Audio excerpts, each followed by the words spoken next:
Ja sam Anđelija Pačić, imam 14 godina, idem u 8. razred osnovne škole 1300 Kaplara. Anđelija je pre svega skromno i odgovorno dete. Znači svakom zadatku i postavlja se da uradi sve što može na perfektan način. Mogu reći da je na neki način perfekcionista, znači želi da izvuče iz sebe maksimum u datom trenutku što može. Počela je da se takmiči još u mlađim predmetima, prvo iz matematike i tu je ostvarila dobre uspehe, a kada je krenula u 5. razred počela je da se takmiči iz ostalih predmeta i ostvarivala, ima dobre rezultate, ima različite diplome sa različitih nivoa takmičenja. Najznačajnija nagrada bi mi bila drugo mesto na republičkom takmičenju iz fizike. Takmičila sam se dosta iz srpskog jezika.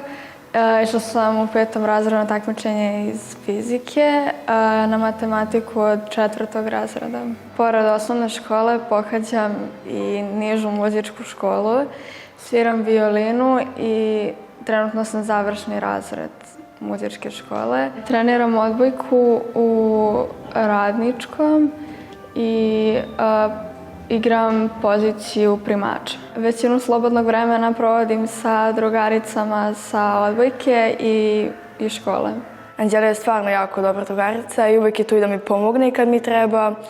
I stvarno je jako volim. Jako je organizovana osoba i nikad se nije desilo da je pitam da li možemo da izađemo napolje i da mi ona kaže da nema vremena. Voli da pomaže i svima pomogne kad god nekome treba pomoć i to je se i vrati ako njoj nekad nešto treba.